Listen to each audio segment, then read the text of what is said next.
Developmental stages for families are influenced by culture, religious and spiritual beliefs, socioeconomic status. Just like for people, how do we determine, what do we determine may potentially be your problem? We have to look at all of these things. But of course, anytime any of these things change, you change religions, you change cultures, you change, your socioeconomic status changes.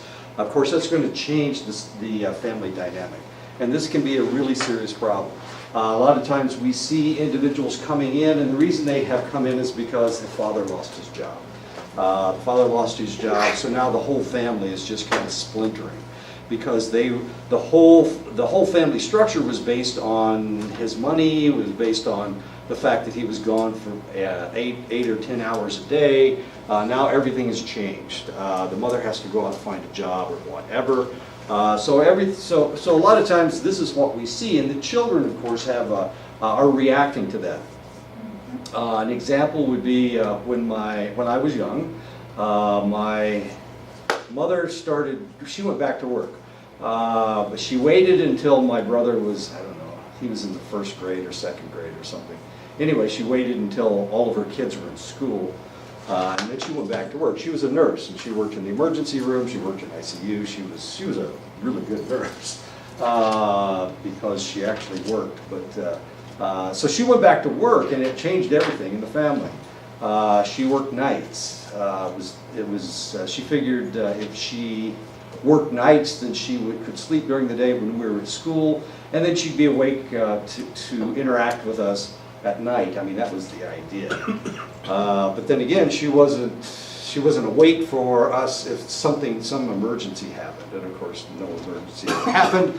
But my youngest brother, who was in the 1st or 2nd grade, he just went batshit crazy. I mean, he went stupid. He couldn't handle his mother not being home all the time for him, and baking him cookies and doing all these other things.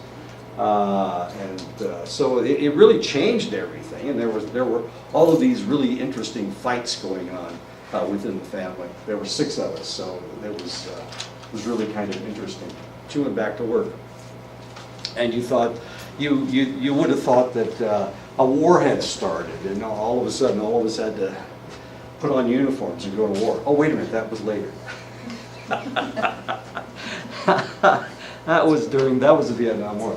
Okay, so one of the really interesting things that happened in the 50s and 60s was that divorce became legal in the United States. As strange as that may seem, you guys can't remember any time when divorce wasn't a possibility. But if you watch a movie from the 30s, 40s, or 50s, and the woman decides she doesn't like her husband, she has to go to Reno, Nevada to get a divorce. It's the only place in the United States. Nevada had liberal divorce laws. Nevada had a lot of liberal laws anyway, and they're the ones that, of course, started. Even to this day, there's prostitution in Nevada, legalized prostitution, which is not legal any place else in the United States. And gambling, that was the first place where gambling was legalized. So through the 30s and 40s, that was a destination. If you wanted a divorce, you had to move to Nevada and establish your residency, and that took 6 months, I think. So you had to live in Reno. You had to live in Nevada for 6 months. And I think it was Reno was the only county in the state where you could get a divorce. Really kind of bizarre. So you had to establish residency for 6 months, and then after that you could get a divorce. Or you could go down to Mexico and get a quickie divorce. But then in the 1950s and 1960s, other states passed more liberal divorce laws. And at that point, wow, it was like an explosion. Everybody was divorcing everybody else. It was really kind of fascinating. But the reality was, if you were around in the 50s and 60s and you went to your friends' homes, a lot of times the mom wouldn't talk to the father. The father, not only did they not sleep together, which that wasn't any of your business, but they didn't even live in the same part of the house. Mom lived upstairs and dad lived downstairs, or dad lived out on the porch, which was always kind of interesting. If it was a farming family, he lived out in the barn.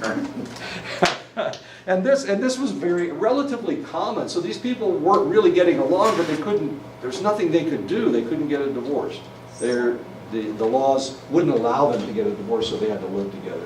So, and this is one of the reasons why in the 50s and 60s, kids that grew up in the 50s and 60s, a lot of times you see a lot of emotional problems. And the reason they have emotional problems is because that's what was going on at home.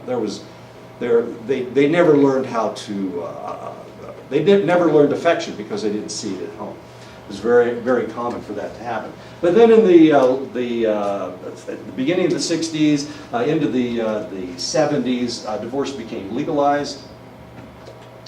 And everything changed. Everything changed because we saw people getting divorces and then they would get married to the person that they really loved.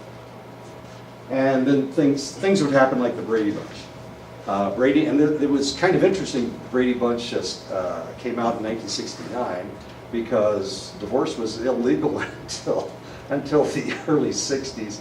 And here in 1969, they made a television show about a blended family. And of course, all the girls had blonde hair and all the boys had black hair. Dad had black hair, mom had blonde hair. And of course, they never had any kids together. It was really kind of interesting, but it was a blended family. So this was the trend for the next 20 or 30 years. Not so much anymore. It's everything has renormalized. So we see a lot of single parents now, but blended we still see some blended families.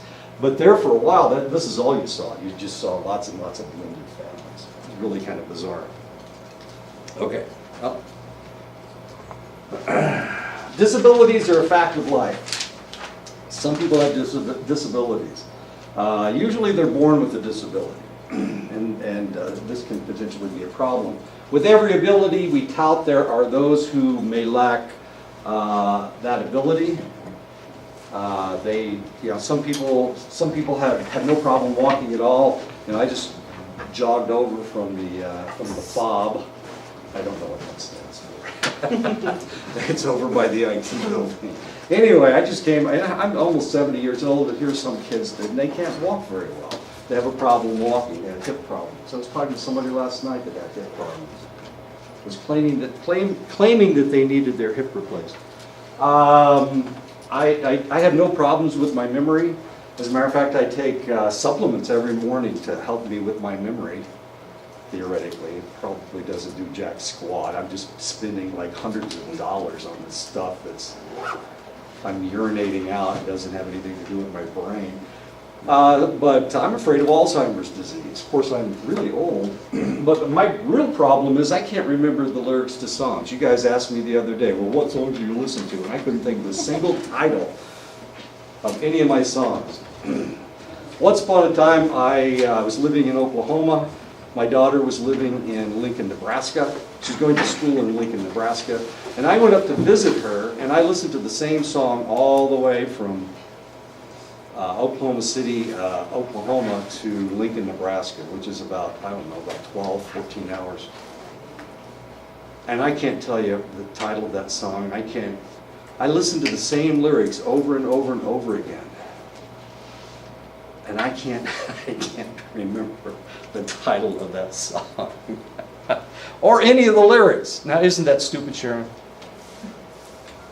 My daughter can listen to a song one time and she knows every word in that song. Not only that, but she can correct me when I mishear a word, and that happens sometimes in lyrics because they don't pronounce things very well. I don't know if you noticed that. Sometimes, especially those damn Brits, if they've got an accent, sometimes you can't understand a word they say. Anyway, what was I listening to? What's that music that we were talking about last semester? Over the summer. What was that music? The stuff from England. Drill music? Is that what march rap? Drill rap? Is that what they call it? Is that what it is? Is it drill rap? I don't know. Why, I listen to it and you can't understand a word. I don't know why it makes people so pissed off. Because I don't understand a word. They must buy the lyrics or something to figure out what they're saying. No, I couldn't understand anything they said. It didn't make me mad. Maybe I'm broken. So I can't remember the lyrics to songs. Is that a disability, not being able to remember lyrics? Well, it can potentially be, because I got in trouble once upon a time because I didn't memorize a song. And because I didn't memorize that song, they threatened to cut my hair in the shape of a W. And because I wouldn't let them cut my hair in the shape of a W, they socially ostracized me. And this was my freshman year in college, so I was socially ostracized for 4 years. People weren't supposed to talk to me. That's what social ostracism is. As bizarre as that seems. There were 7 of us. And of the 7 of us, only 2 of us graduated. In other words, the other 5 dropped out of school or left because they couldn't handle the lack of social pressure, I guess. But I made it. I made it. And the reason I made it is because I was an athlete. And if you're an athlete, people usually, it's really hard to not talk to athletes, I guess. I don't know. My teammates thought it was stupid. Disabilities come in all shapes and sizes. Some make life a struggle, while others, like my lyrics phobia, have very little impact at all.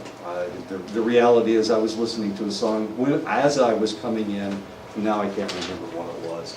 But I know Barry Manilow was the one singing the song. Okay? I think. I can remember the artist, but I can't remember the song. It is estimated that 20% of the people in the United States will experience a serious disability in their lifetime. You may be one of these individuals that has a disability, but that means that 80% of the people will not suffer from a disability sometime in their lifetime. But a lot of individuals that may come in for counseling may have a problem. And the problem that they have is a disability and the fact that they're having a hard time dealing with it. And so your job will be to convince them that they can handle it.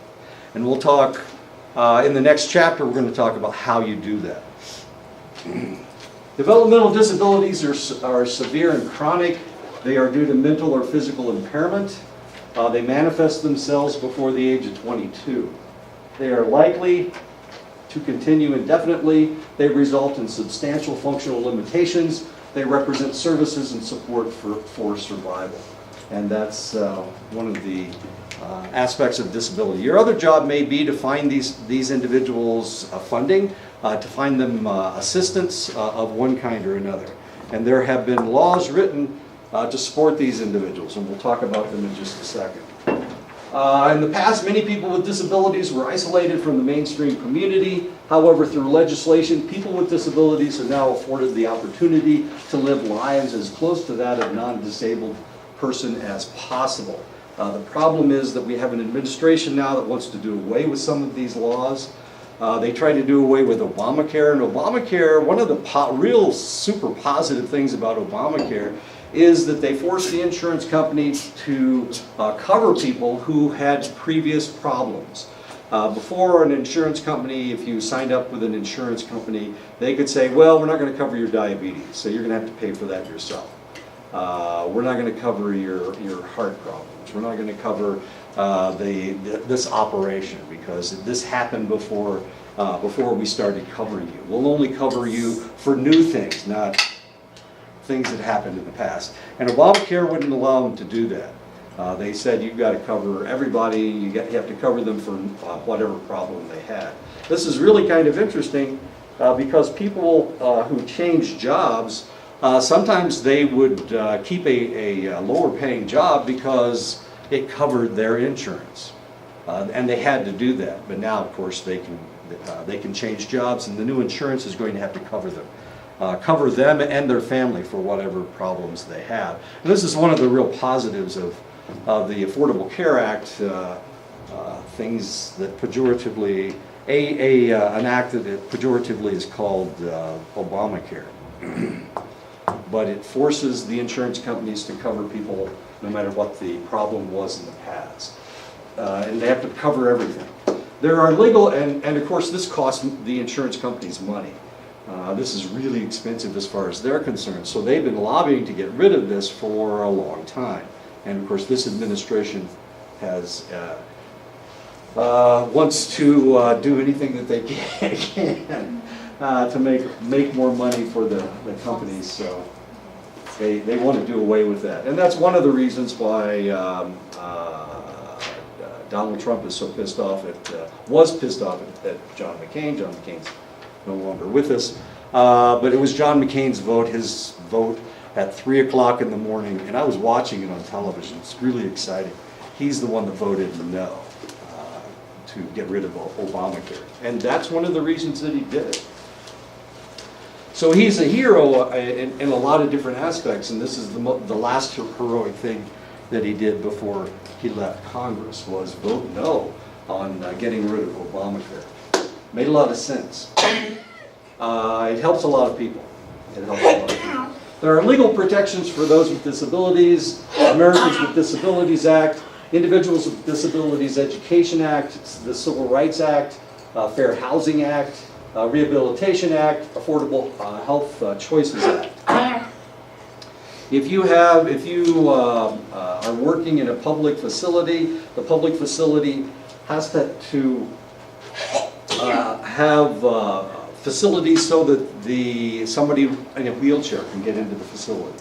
If it's a government building, they have to allow people who are in wheelchairs to get into the building. And there have to be bathrooms that are wheelchair accessible. So all of the buildings on this campus are wheelchair accessible in one way or another. I'm not sure if this one still is. Yeah, it still is. Yeah, it still is. Yeah, there's a ramp that goes up. Okay. The fob. One of the problems with the fob that we would have moved in probably a year ago, except there were no ramps going into the building. So they had to put those ramps in. And of course it took them forever to lay the cement and all the other problems we have around here, which is kind of interesting. Language is important when dealing with people with disability. Words used in the past may have taken on stronger and stronger stigmas. The problem is when we start talking about an individual who is mentally retarded. That is an old term that we don't use anymore.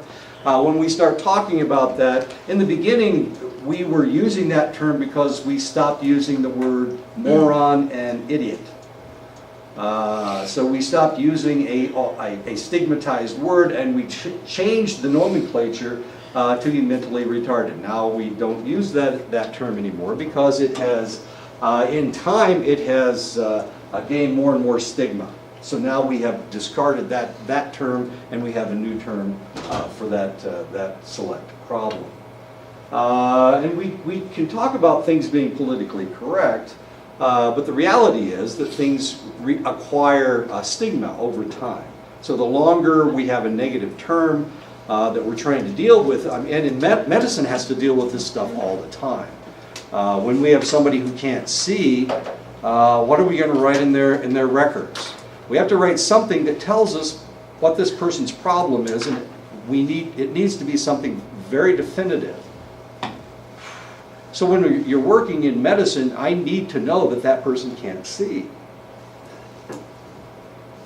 Because I'm going to read their record, and I need to understand that when I go into that room that person can't see, or that person can't hear.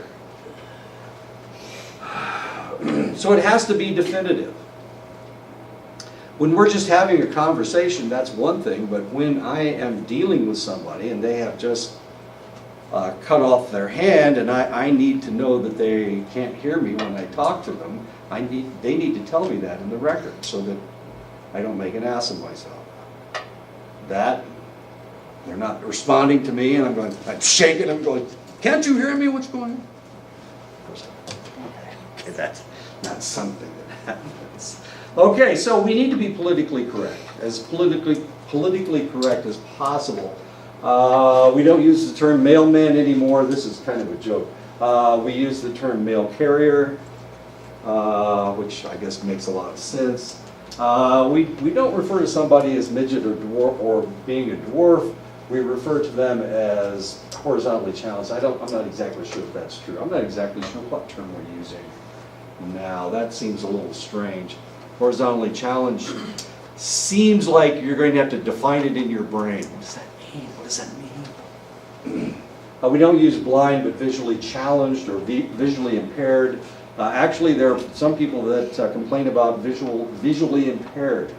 That's too pejorative. They want visually challenged instead. But as a medical person, I need to know how well they can see. That's really important to me when I start dealing with this select individual. We don't say fat. We say stout or overweight. We don't say crippled. We say disabled or physically challenged. A term that I'm having problems with is the word, if somebody is very slender, I may say skinny. Well, skinny is more pejorative than slender is. So sometimes I have to correct myself and say slender instead of skinny. And I have to think about it. You know, this is a word that pops out. Instead of fat, you may, well, I don't know if you want to use the word obese or not. It is a medical term. And of course, medicine deals with things a little bit differently than everybody else does. So are we medical professionals? No, we're not.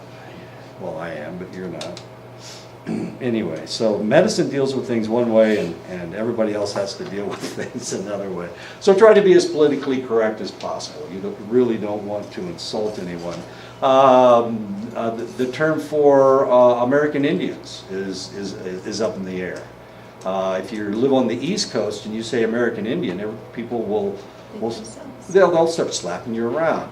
And these are not American Indians. These are other people. They don't like the term on the East Coast, American Indian. They don't like Native American. They want to use indigenous people. They want to say indigenous people. I don't know what you guys want to be called. When I was up north, we used the term Native American a lot. And then all of a sudden we had a new boss that came in, and she came from the East Coast, and she didn't want us to use the term Native American anymore. She wanted us to say American Indian, as strange as that may seem. But okay, anyway, so I got in trouble because it was in my lectures, you know. And she didn't tell us that she wanted us to change. She just got mad because it was in my lecture. And my students didn't care. I don't think they cared. Nobody hit me. Nobody threw rocks at me. But I use the term native a lot. And when I say native, that was a very common term up north. I don't know. I'm not exactly sure. Nobody's told me. You guys don't say anything. You never talk to me. I'm a nice guy. You can talk to me. Anyway, so if I say anything wrong, just tell me. We don't use that term around here. Okay. Thank you. It is important for practitioners to take care of themselves.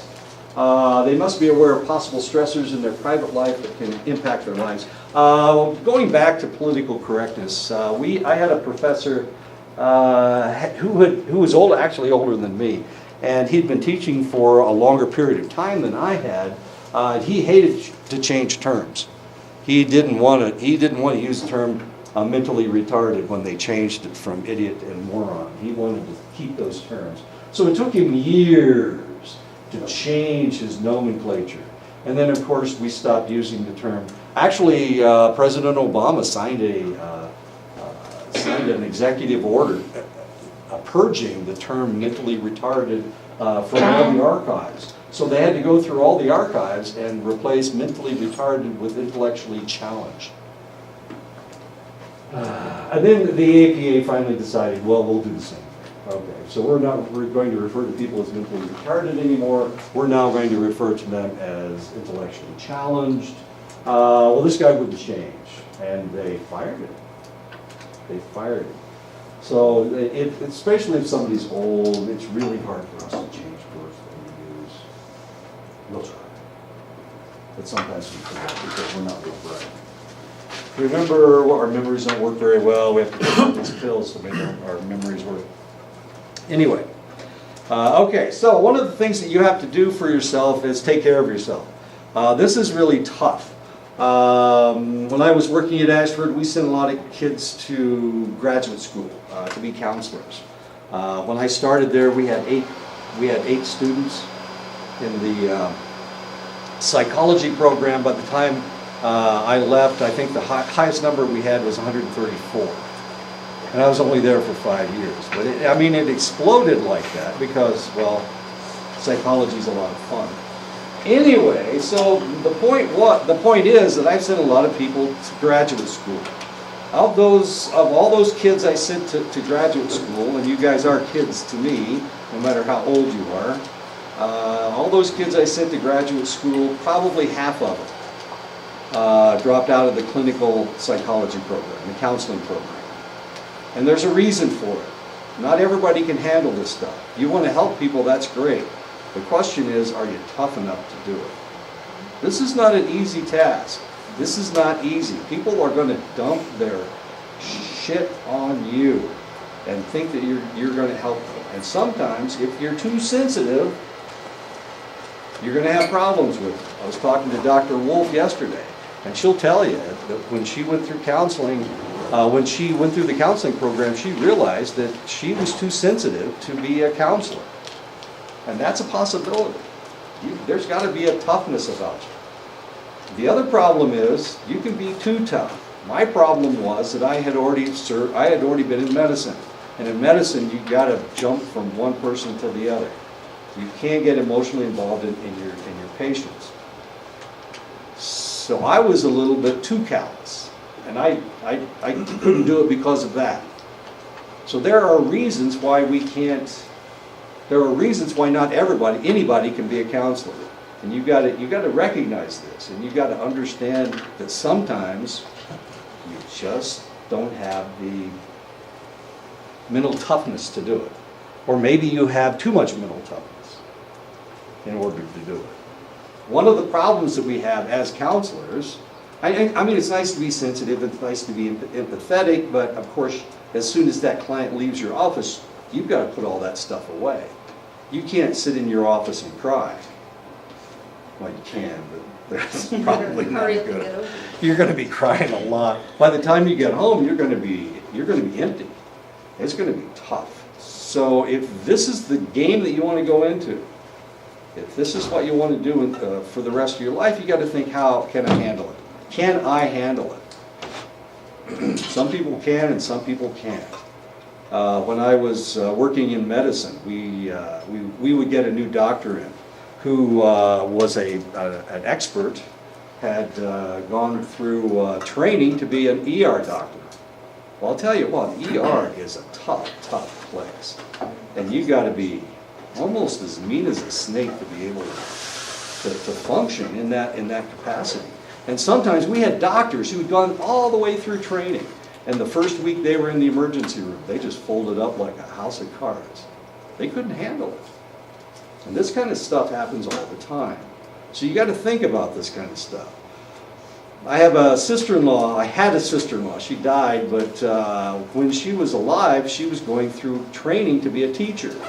And about her last year, she realized that the only reason she wanted to be a teacher was so that she'd have all these people to listen to her. She didn't really like kids at all. So it was the wrong reason to be a teacher. So she dropped out of the program, despite the fact that she'd just spent, hundreds of thousands of dollars to become a teacher. But she realized it was a wrong job for her. So there's nothing wrong with changing your mind. There's nothing wrong with realizing that this is not for me. Okay? I know you have to take this class, and some of you may not want to be counselors anyway, but if you do want to be a counselor, this is something that you need to think about. I'm not trying to scare you. I want you to be realistic about this whole thing. Can I handle this? The reality is that if you've got a problem, and I had a problem when I went through counseling. I was trying to figure out why my wife abandoned me and my children. Women do not abandon their children. There must be something wrong. And I had to figure that out. So my problem was when somebody came in with a marital problem, I was judging their problems through my own spectrum, and my own spectrum had to do with my ex-wife leaving me. And I had to figure that out. And I realized that these people are hard to deal with because their problems are their own realities, not mine. And I kept treating them as if I were treating my wife. And of course she was gone and she didn't care anyway. So this is something that you need to think about.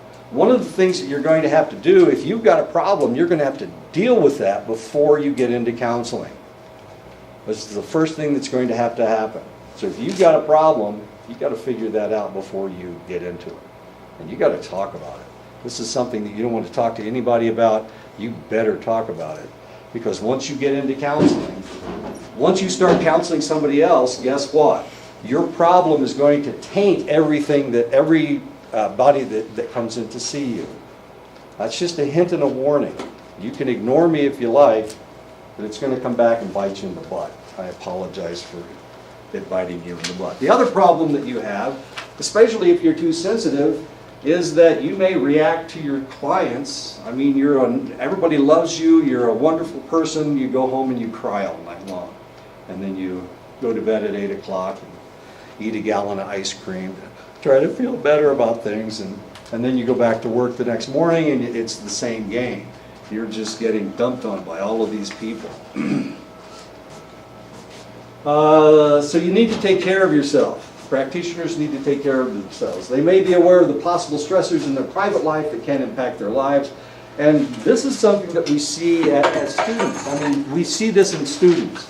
A lot of times you've created a situation at home where you can go to school now, and so everything is perfect as long as everybody keeps their stuff together, and then all of a sudden somebody doesn't keep their stuff together. So they're short-circuiting your education with their behavior. The dynamic at home is changing the fact that you can go to school. Do you guys ever recognize that? Sometime. So your kids, yeah, it's like my brother. My brother almost kept my mother from going to work because he didn't want her to go to work. He wanted her to be with him all the time, or to be available to him all the time. And so she almost quit her job. My mother's a really mean lady. Or she was, she's not anymore. So she almost quit her job because he was being a jerk. She almost did that. And that happens. We see it all the time. A family crisis has taken you away from your education. You've got all these plans. Everything's going to be fine. All I need to do is keep progressing up. And then somebody in the family short-circuits it. Why? Well, for one reason, they may be trying to control you, just like my brother did. Bastard. And he's still a spoiled little shit. And he's like 60 years old. He's born in 54. He's 64 years old. I know. He's still a baby. They must be aware of the possible stressors in their private life, and of course this is something that you have to think about. So not only are you dealing with crap at work, but you're also dealing with more crap at home. The crap at work only lasts for an hour, and then you get another client. But the crap at home lasts for 24/7. It's 24/7, and you can't get away from the crap at home. So if you've got stressors at home and stressors at work, one of the things you need to do is you need to take care of yourself. Because things are going to go south, can potentially go south. I was talking to somebody yesterday, and he was talking about how he was, his home life and work, he has to juggle constantly. And there's constant juggling. And then he's just had, somebody just gave him this bill that he has to pay for. His car just broke down. All of a sudden there's 2 more balls in the air that he has to keep going. You know, and he's ready to drop everything. He told me yesterday he's ready to drop everything. You must maintain a sense of perspective, especially if you live vicariously through your clients. If you, and this is, you can call this empathy if you want, but a lot of people live vicariously through somebody else. A lot of times they'll live vicariously through their children.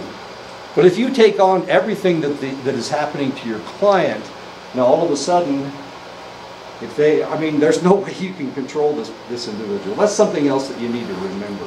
You know, you can give them all the advice in the world. You know exactly what they need to do to keep from having this problem again, but they don't have to do it.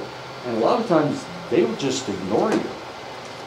Well, if you're a control freak, I'm not, but if you are a control freak, you're going to get irritated with that individual. Well, because they didn't do what you told them to do. And now you're just going to kind of freak out. And the next time they come in, you're going to go, well, you need to do this. And then when they come back, of course, they didn't do that. And no, you know, I know the right answers. I'm God.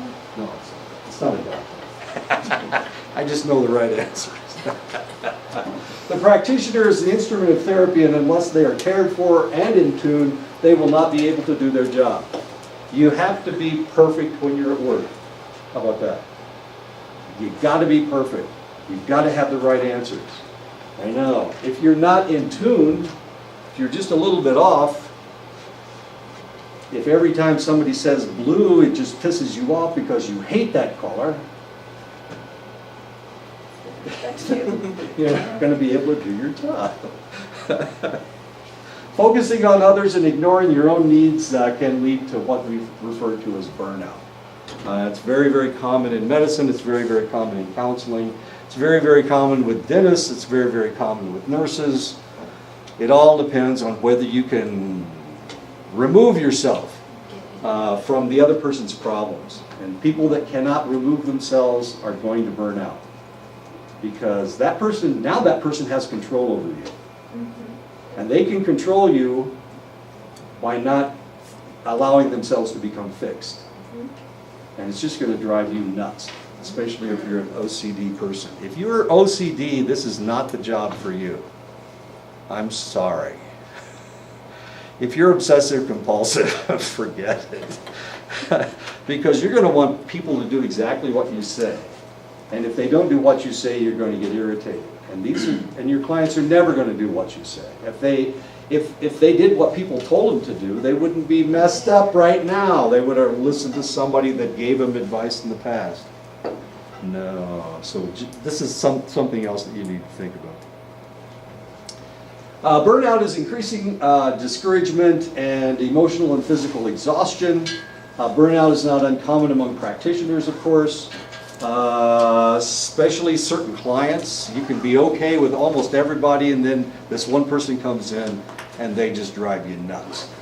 They are the ones that are going to drive you out of the game. That's, I can already envision it now. Well, they look like my relatives. Wait a minute. If your relatives frustrate you, just wait until you have clients. Oh, yeah.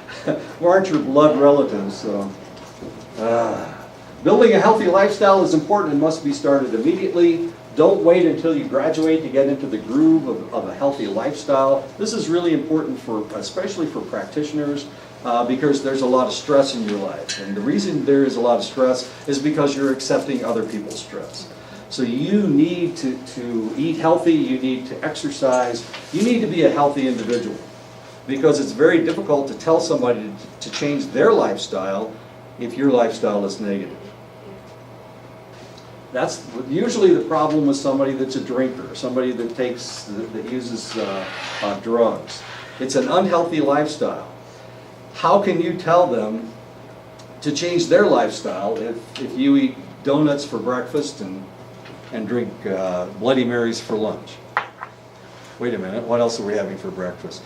Screwdrivers for breakfast. Screwdrivers and donuts. How's that? What are we going to have for supper? Geez, I don't know. Lasagna, I guess. Okay, so what you need to do is you need to live a healthy lifestyle. One of my colleagues that is probably the healthiest person on campus is Dr. Ami. She exercises, she eats. My goodness gracious, she counts her carbs. I mean, she's kind of an amazing person. I wish, no, I don't. No, she exercises a lot. You see her out on the trail all the time. It's just a healthy person. She lives her healthy lifestyle, and that's a really positive thing. Dr. Ami. When a practitioner is working with a client, they will sometimes begin experiencing emotional and physical pain of the client. Don't do it. Don't take on their pain. You cannot take on their pain. Understand their pain, but don't take it on yourself. Eventually, if you take on that pain, eventually you're going to have the same problem they have. This is known as secondary traumatic stress. It's the same thing as PTSD. The reality is that most practitioners suffer from a secondary post-traumatic stress disorder. So the more you talk to these people, the more you feel it yourself. And it's secondary post-traumatic stress disorder. That needs to be treated, and for that reason, a lot of practitioners are in counseling themselves. It's really healthy to be in counseling yourself. One more. I love this picture. It is important to work on developing character strengths such as creativity, love of learning, humility, and other qualities. One of the things you really need to do if you go into counseling is you need to find an outside interest other than counseling. You need to do something else. You need to have a hobby of one kind or another. You need to have a creative aspect to your life. And that's the only way you're going to be able to maintain yourself, is by removing yourself from this world and putting yourself in a new world. You have to create yourself, which I think this is a really cool picture. The guy carving himself out of cement. Can't beat that. Yeah, if I were going to carve myself, I would look like The Rock too. Yeah, exactly. I want to be The Rock when I grow up. I'm not a rock head, of course, but The Rock. Johnson. His last name's Johnson. What's his first name?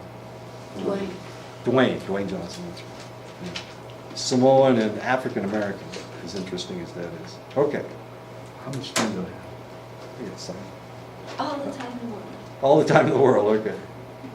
Okay, now we're going to talk about some of the ways that you can help, some of the techniques that we use to help people become a stronger individual, I think. Anyway, all right. This is a stupid movie, but McLovin was just a really cool character. He was such a nerd. He had an ID card with, it just said McLovin on it. Like anybody would accept it. Yeah. Funny. Practitioners must realize that each person constructs reality in their own unique way. We're all different. We all have our own realities. Your reality ain't the same as mine. My reality is fragmented into, I'm from Indiana, I still have relatives in Indiana, my wife's in Iowa, and I'm down here in Arizona. So that's my reality. You guys may never have ever been in Iowa. You don't even know what the cornfields look like. Remember the girl that disappeared and they found her in the cornfield? Okay. Now the reason, if you don't know what cornfields look like, that doesn't mean anything to you. Corn grows to be about 12 feet tall. So when you go into the cornfields, you can't see anything. It's a plant that's 12 feet tall. It's got all these leaves coming off of it. Exactly. So you can't see anything in a cornfield. And that's one of the reasons why they couldn't find this lady, because she was buried. She wasn't really buried. He just covered her up with corn leaves. He stripped them off the corn and buried and covered her up with these corn leaves. Well, you can't see anything from up above. I mean, they couldn't have found her because, well, it's implied they couldn't see her. Anyway, that's my reality. I live in a cornfield. Actually, it's a soybean field this year. It was a cornfield last week. But I live in so I can't see any of my neighbors. They're behind the corn. I'm a child of the corn. So everybody's reality, this concept that everybody has a different reality, is known as Constructivism.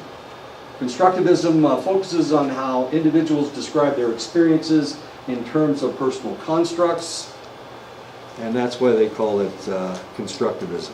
So one of the things that you're going to have to do when you are counseling is find out what their reality is.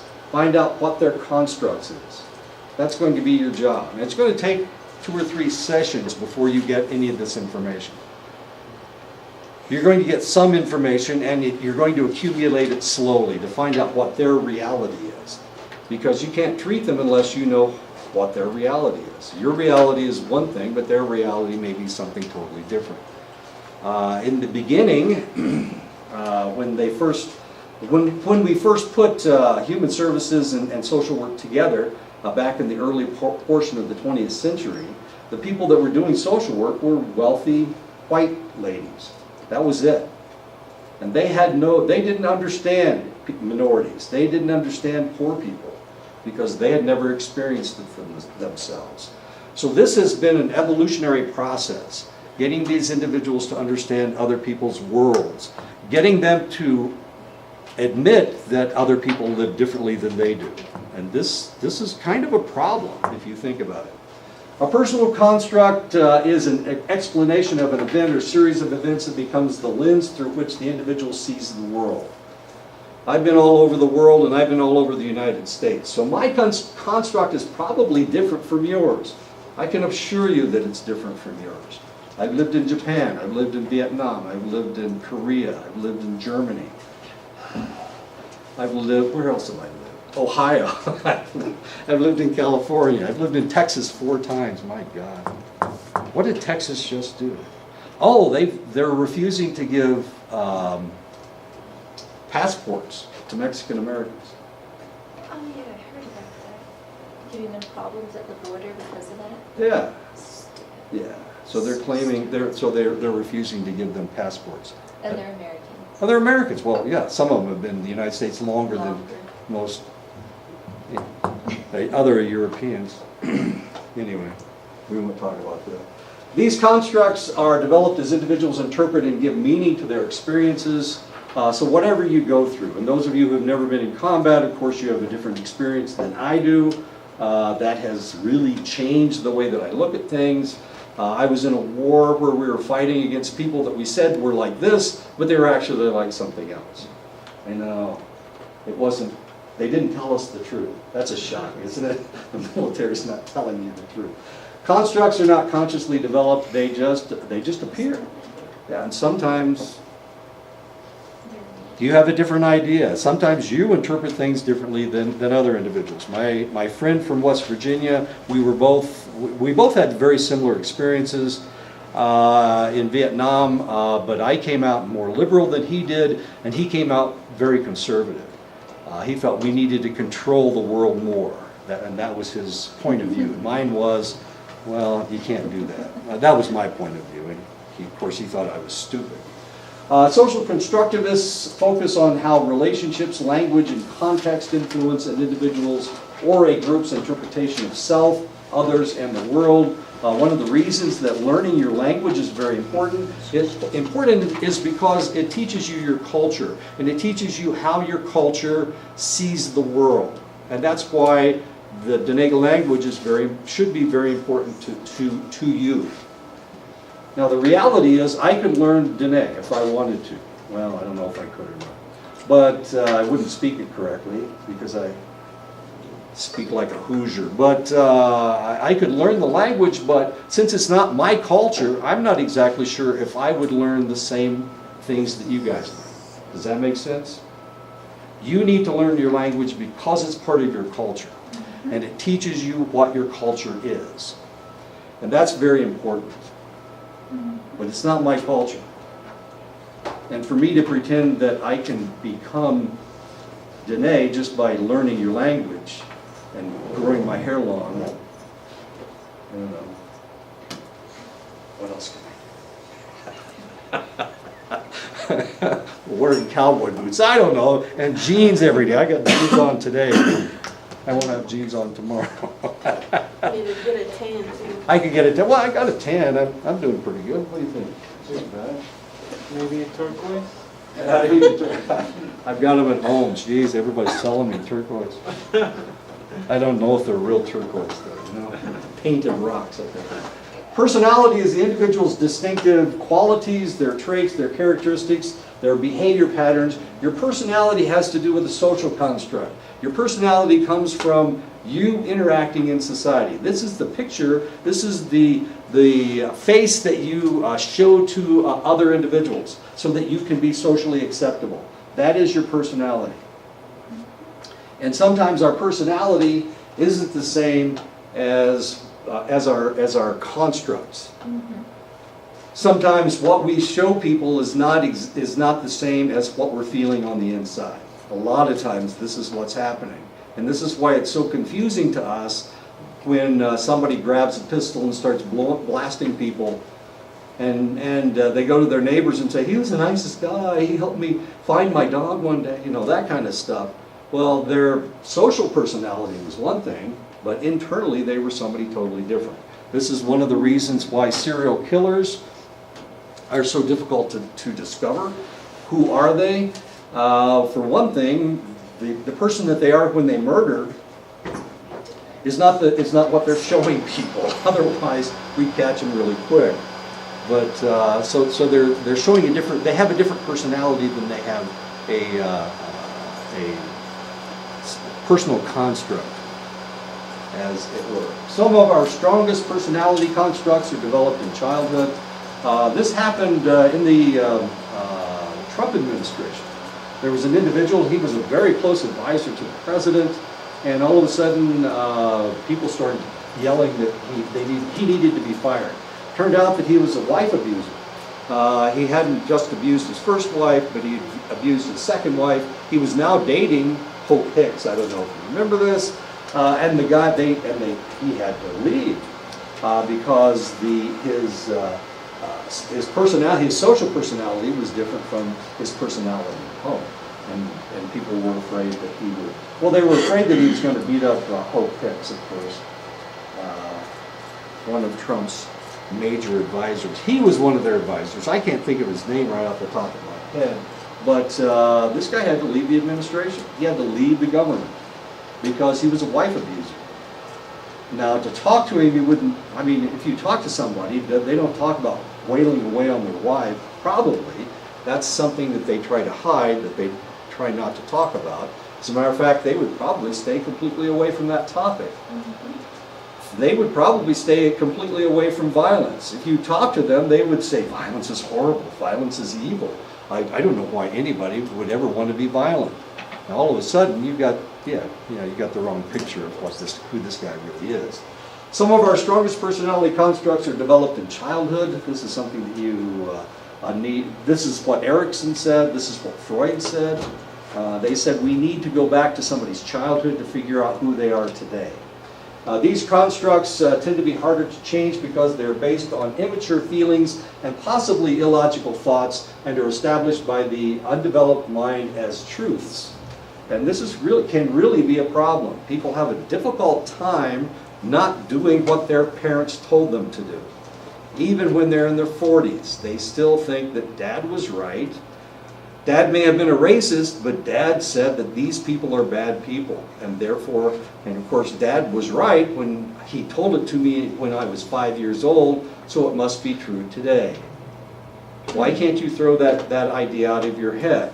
Because you established that in your brain when you were immature, when you couldn't argue with your father.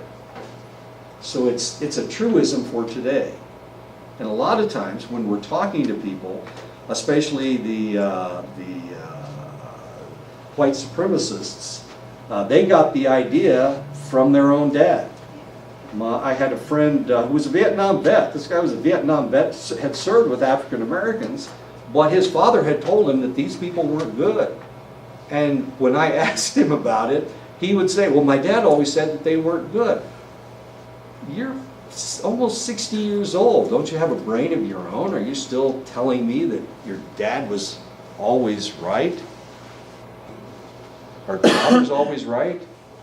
60 years ago, was he correct? Well, 60 years ago, it ain't today. And he was served in World War II, and the troops were segregated in World War II. In Vietnam, of course, the troops were integrated. So he actually fought with African Americans. And he had friends who were African Americans. But he still preached the same stuff that his father preached, as stupid as that sounds. So, the idea is that sometimes we establish these ideas when we are immature and we can't argue. Does that make sense? These are immature thoughts. We need to bring them forth, and we need to interpret them from your position in the world today. Yes, ma'am. What about societies that are present in the modern world where men are supposed to be the rulers of the household and often... Can you name me a religious writing that doesn't say that? Okay, but these men are encouraged to literally beat their wives and kids. Sure, it's in the into Bible. submission. It's in the Bible. It's in the Quran. Why? It's in the Bhagavad Gita. So if a woman or a child of this parentage comes to you and says, I don't think this is right, but this is how I was raised, Right. and these are my feelings towards this. Right.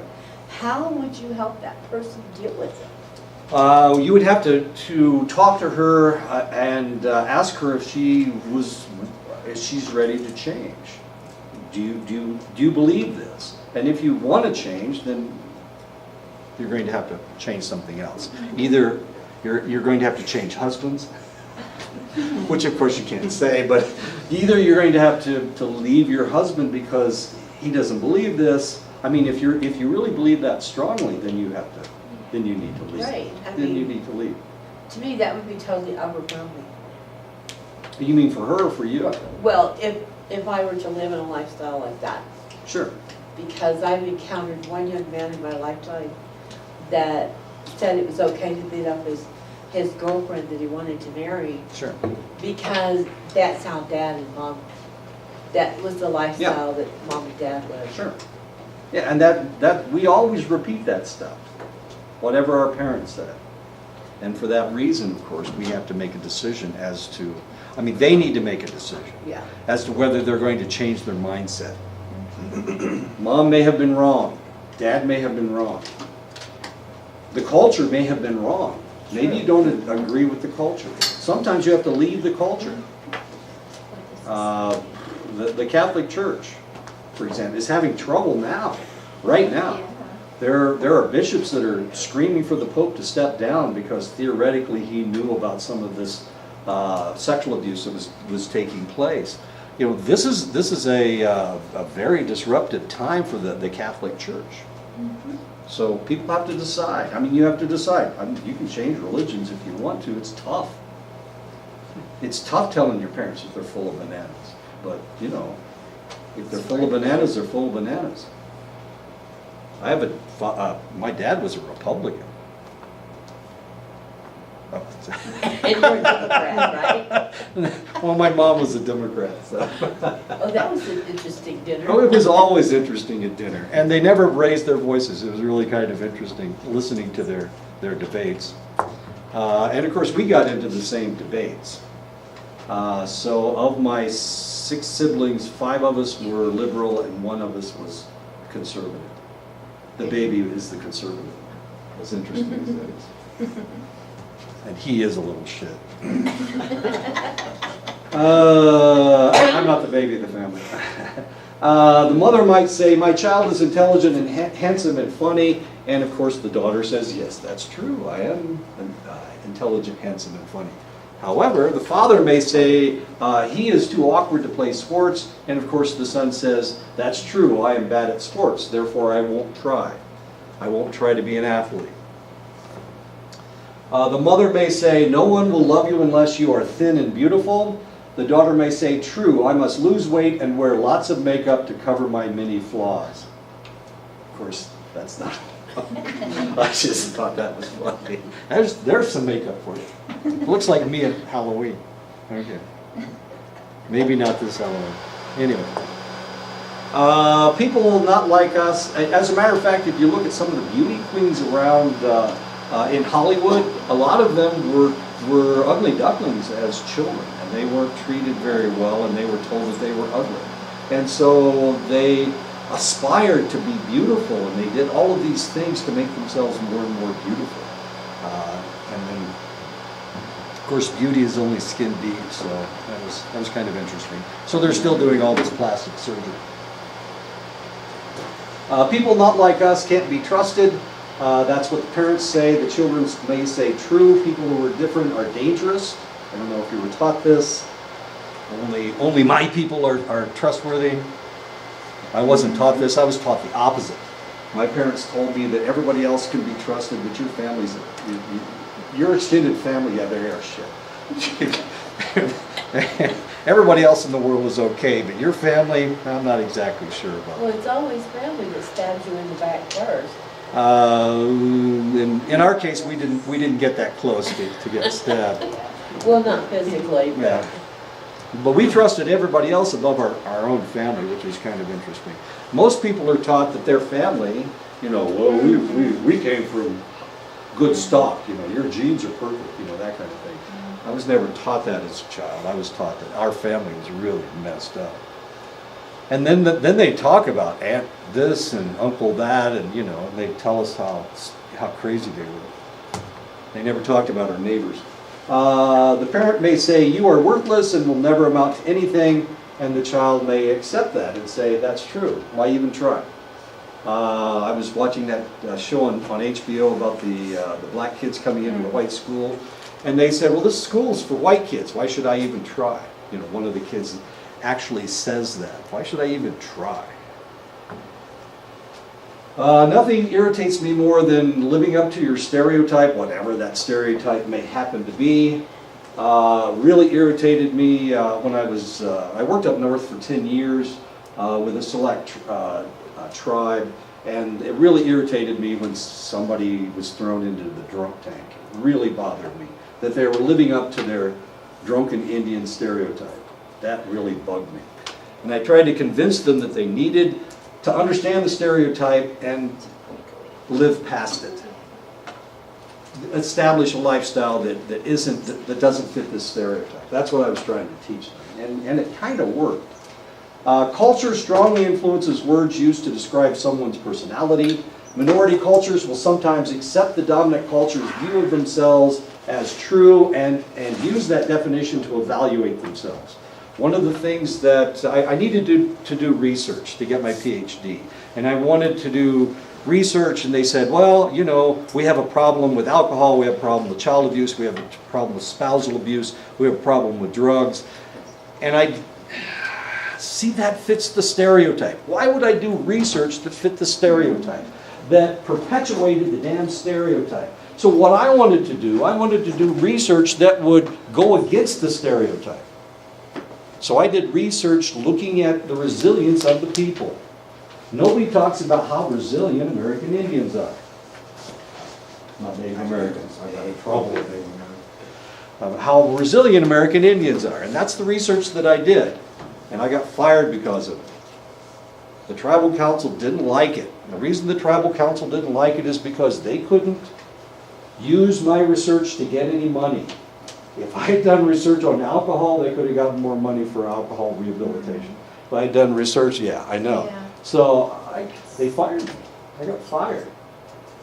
I got fired because I didn't follow the stereotype, which just pissed the hell out of me. I know, that's not right. So it really irritates me when people live up to their stereotypes. Rich people are greedy. Pretty girls don't get tickets. My Indian name is Crawling Drunk. I like that. But they're pissed. That's not a happy face. The constructivist perspective helps practitioners remember. It's 12, right? It's 10, 12. 10, 12. Okay, thanks. The constructivist perspective helps practitioners remember that their view of the world may be different from their client's view. The practitioner needs to remember to work within the client's view of reality. So you need to find out what that reality is, and you need to work within that reality. This is a picture, this is kind of an interesting picture because this is Jersey Shore. This is the cast of Jersey Shore. And I don't know if you ever watched this television show, but they all acted kind of the same. They were all they were very superficial, let's say that. They, as a matter of fact, I think all the females worked at a tanning salon or something. Beauty parlor, tanning salon. They all wore push-up bras. Short skirts, obviously, they have short skirts on. This is the only one that anybody ever remembers. This is Snooky. Snooky Polizzi was her name. Everybody was Italian, Except her. except for Snooky. Snooky was adopted from Peru. Yeah, so she wasn't Italian at all. I didn't know that. Yeah. Yeah. She's Peruvian. She's Quichua, almost pure. I was wondering why she don't like really like not Italian and like none of the accent.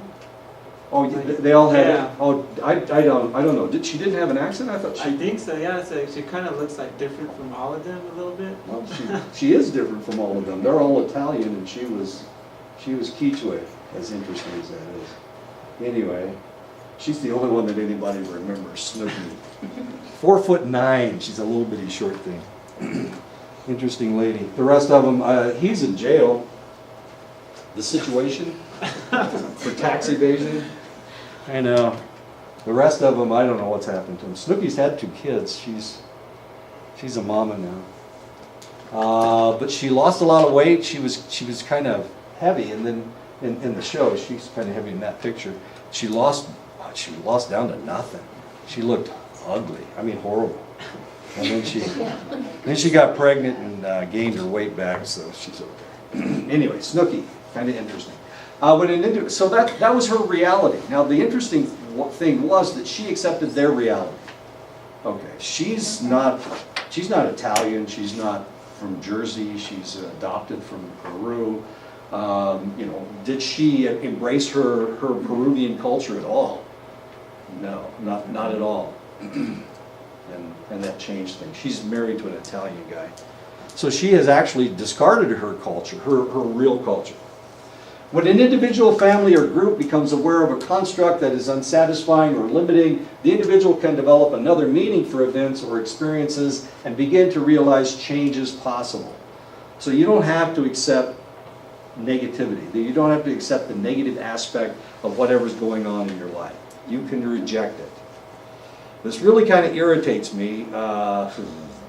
Okay. When somebody dies, we're not supposed to say bad things about them, are we? We're only supposed to say nice things about them. But what if they were assholes? Can you say that? If somebody's dead, can you say they were an asshole? If you dare. Well, they're not going to come back and punch you, but their family. But their family will have. Unless they're. How can we learn from the past if we're not realistic about the past? Right? Maybe just think about it. But not say anything about it? We need to say, we need to be realistic, and we need to talk about how bad things can be. Otherwise, that's going to become part of the tradition. They're going to accept the bad stuff. A good example is Thomas Jefferson. How did he make his money? Well, he had a very lavish lifestyle. He needed money to maintain that lifestyle. He built Monticello. It cost him millions. Well, it would have cost millions of dollars today. It only cost thousands of dollars back then. But how in the world did he make his money? How did he survive? He wasn't a farmer. You can't farm on that. He lived on a hill. You can't farm on a hill. Well, you can. So he wasn't he did own a plantation, but he didn't grow anything on his plantation. How did he make his money? Thomas Jefferson. They built a memorial to him in Washington, D.C. So what did he do? How did he make his money? How much time do I have? I don't want to go over it. How did he make his money? People are pissed off when you talk about Thomas Jefferson and some of the things that he did to make his money. He sold slaves. What he lived on a farm that bred slaves. So he had female slaves that were impregnated usually by other slaves, and as long as they made babies, and as soon as they turned 15 or 14 or whatever, he was able to sell them at a very high rate, and that's how he made his money. He was a slave breeder.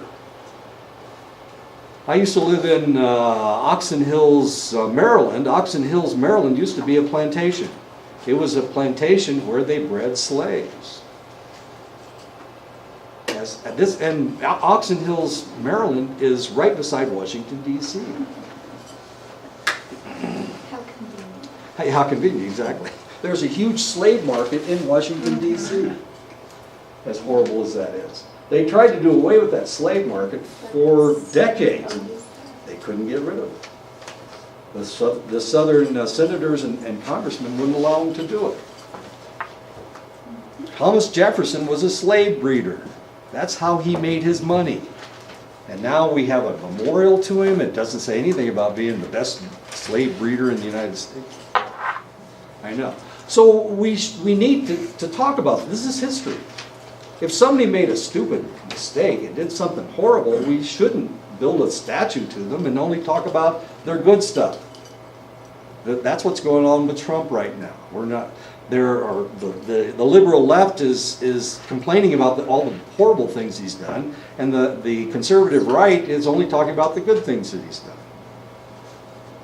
We could do the same thing with Ronald Reagan. We could do the same thing with Barack Obama. We could do the same thing with Bill Clinton. You know, we should also talk about the ugly things. We should also talk about the negative things about people. Otherwise, we're not being realistic. Otherwise, we're skipping over all the bad stuff. And that bad stuff may come back and repeat because we haven't talked about it. So don't just think about it. You need to tell people, this guy was an ass. Oh, you thought he was a wonderful person. Sure, he used to donate money to this, then he'd go home and beat his wife and molest his children.